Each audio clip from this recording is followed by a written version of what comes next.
Olá, meu nome é Wenel, sou estudante de Teologia do terceiro período na Faculdade Católica do Rio Grande do Norte. Hoje vim falar da disciplina de Teologia Moral Fundamental, um vídeo breve aqui para vocês, daquilo que a gente aprendeu até agora, né? Algumas coisas, né? Não tudo. Antes de falar, né, daquilo que é o conceito hoje chave para entender a moral cristã, que ela estuda os atos humanos para ordená-los à visão amorosa de Deus como fim último, né, realidade última da criatura, através dos dons da graça e das virtudes, né, mediante a razão e o dado revelado, né?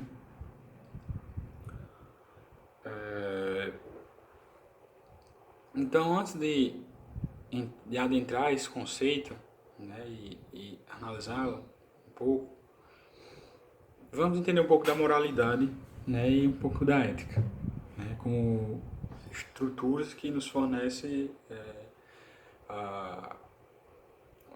o substrato aí para pensar a ética. Então, a moralidade, né? A moralidade ela é uma soma de fatores, né? O fim da ação, né? A finalidade da ação, enquanto algo mais exato, né? Algo resultado. O finalidade do agente, né? Qual a intenção da ação daquele indivíduo e as circunstâncias, né? Então a gente julga uma ação moral considerando esses três pontos, né? A finalidade da ação, o resultado, os externos efeitos da atitude, a finalidade do agente, né? O que motivou, né, aquela intenção, né, que está no campo do subjetivo, né, não é algo objetivo, e as circunstâncias, né, as variantes, aquilo que é muito particular de cada caso, né? Por isso que a moral ela não pode ser universal para todos, né, sem fazer essa leitura do contexto social, histórico, cultural, né, psicológico do dado, né? Aquilo que da ação, né? Então, analisando esses três pontos, né? Primeiro, a ação, a finalidade da ação, ela é aquilo que se externaliza, né, no agir humano. É aquilo que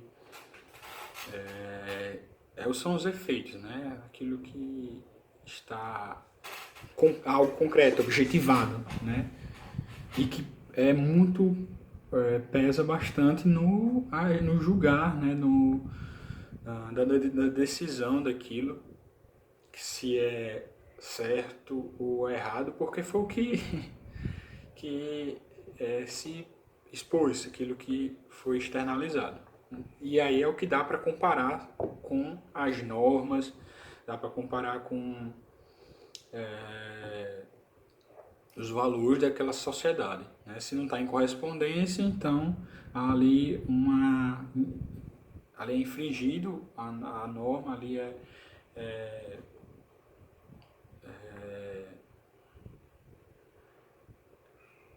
há uma erupção ali, uma ação incorreta, né? Segundo um tal parâmetro, né? Levando em comparação, mas não pode julgar uma ação somente por isso, né? Porque seria, de certa forma, injusta, né? Não seria coisa, né? Se ele considerar o ponto da finalidade do agente, né? Ninguém sabe que aí está no âmbito da consciência, né? O que é que se passa de forma subjetiva, qual a intenção daquele agente, né? Qual a intenção daquela pessoa, né? Qual foi a motivação que despertou tal ação e por isso a gente não pode ser precipitado em jogar somente a finalidade da ação, né? Porque eu nunca posso presumir ou supor qual foi a motivação real que levou a tal ação. Então, a finalidade do agente deve ser considerada antes de qualquer juízo. E essa se encontra num espaço que não analisável, contestável, digamos assim. Contestável não, como posso dizer,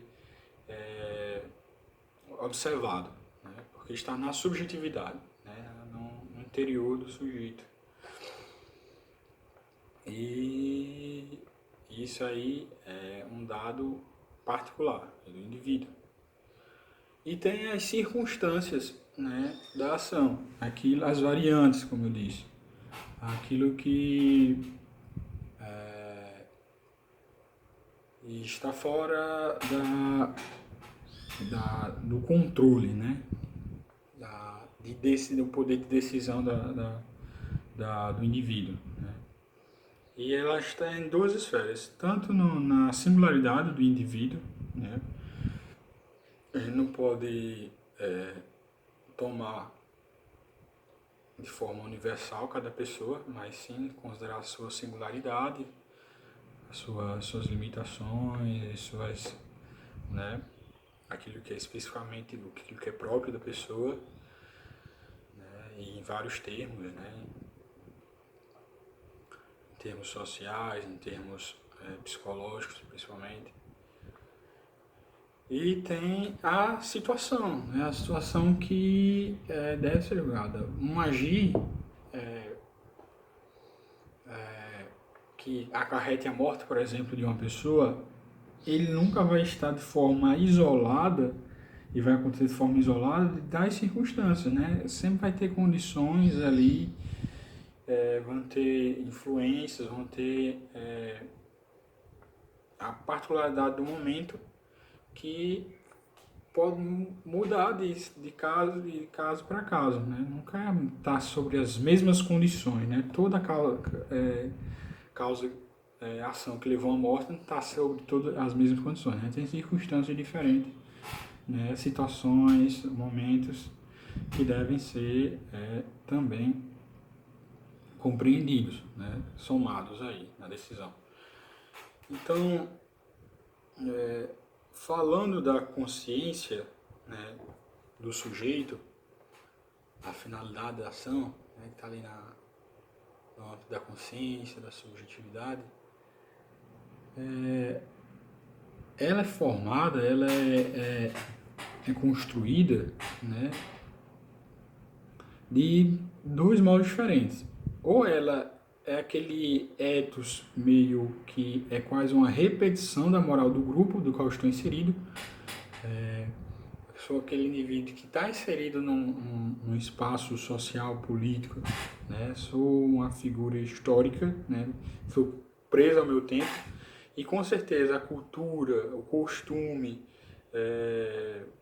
o modo próprio do agir daquele grupo, a moral daquele grupo vai ser absorvida e vai estar de forma muito duradoura, né, em correspondência com o meu agir, né? Não vai fugir muito, sempre vai ter uma certa coerência no meu agir. Mas também somos seres reflexivos, somos seres pensantes, somos seres que autocompreendem e que se transformam, mudam. Então, meu agir pode também ser uma adesão de uma ideologia, de uma ética, né, projetada, pensada, né, teorizada, que é sistemática, que tem uma organização e fundamentos, né, e não é somente uma repetição automática, imediata do meu agir, mas ela é algo refletido e aderido de forma habitual. Eu assumo aquilo de forma habitual e eu vou correspondendo aquilo que eu me propus, né, de forma propositiva, né, projectual. Mas sabemos que muitas vezes a nossa ação ela é mais situacional, né? Ou seja, a gente age de acordo com aquilo que já está meio intrinsecamente introjetado em nós e pois meio que quase instintivo, né, da nossa parte. São aquelas regras internalizadas ali desde da infância que são muito duradouras, né, são quase permanentes na nossa ação. Considerando isso, né, julgando a moralidade, né, agora a ética, né, a ética que a gente estuda é a ética cristã, né, e antes disso, de destacar a ética, dois pontos, duas dimensões devem ser, dois quesitos devem ser critérios muito decisivos, mas não absolutos. É claro, não pensar a moral. Se aquele indivíduo, sujeito, tem conhecimento acerca das normas, dos valores que estão constituídos naquela sociedade, se ele tem entendimento, compreensão disso, e se ele tem liberdade para agir tal conforme convencionado coletivamente, né, naquele grupo, aquele onde ele está inserido. Se ele não tem liberdade, ele é coagido ou é obrigado, realmente não pode estar. Essa ação não pode ser julgada uma ação moral ou imoral, certo ou errada, porque tem que ter esses critérios para ser julgado se um agir é correto ou incorreto, né? É certo ou errado, né? Não tem como analisar sendo que não tem liberdade nem conhecimento o indivíduo não tem liberdade nem conhecimento.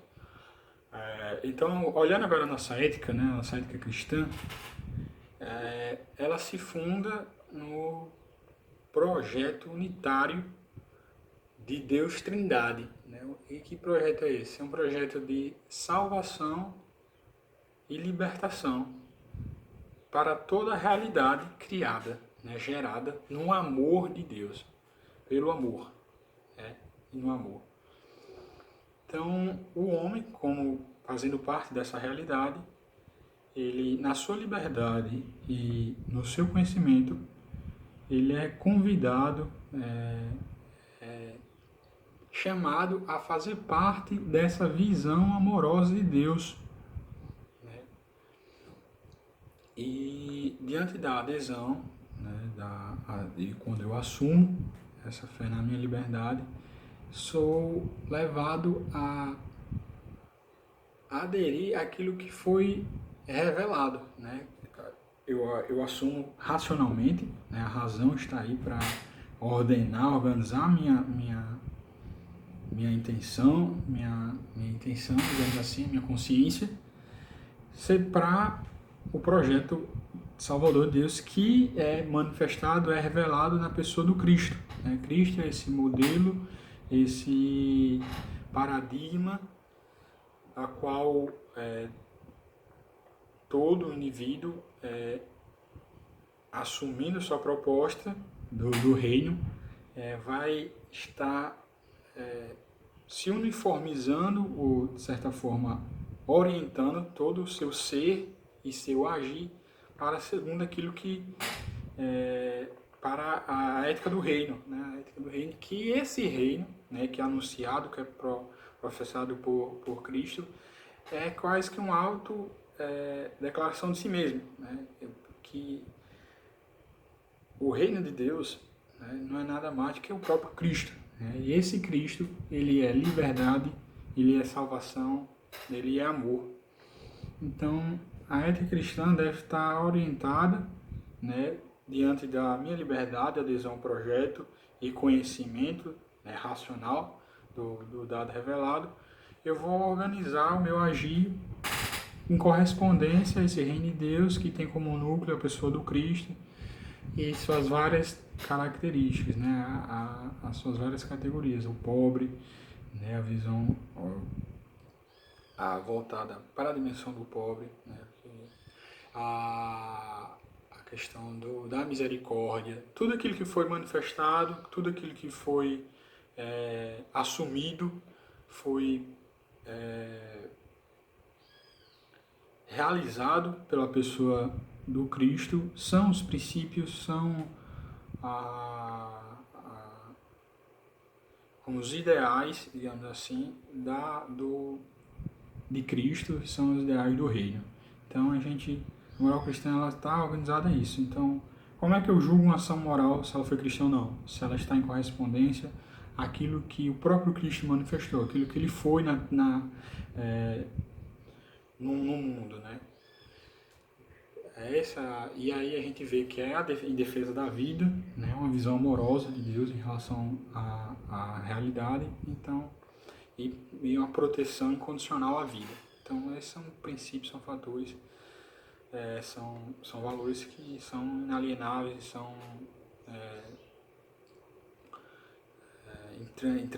valores intransigentes, né? Que devem ser defendidos nessa ética.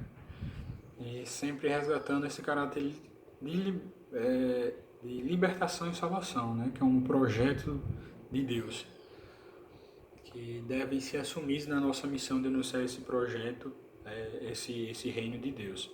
Então a ética cristã baliza nesses princípios aí, e que devem ter sempre a liberdade do indivíduo, sempre tem que ter conhecimento do dado revelado, daquilo que Deus manifestou. E isso acontece tudo pela graça, né? Nada, tudo isso é dado, é dom de Deus, toda a realidade criada, tudo é feito. O ser humano é que está em desordem, está desviado dessa finalidade última, então Jesus vem para reorganizar, reorientar o agir humano, o ser humano, para estar conformizado, né, conformado à pessoa do Cristo, para ele retomar esse caminho para o fim último, que é a sua salvação, que é ir em direção a Deus, né? Então isso é por meio dos dons, das virtudes, da graça, principalmente. Tudo é graça, e é assumindo a pessoa do Cristo que eu retomo a minha caminhada para o reino de Deus. Esse reino é o próprio Cristo, a plenitude, a realização última, a realização escatológica, né? No presente momento, mas já vivendo o futuro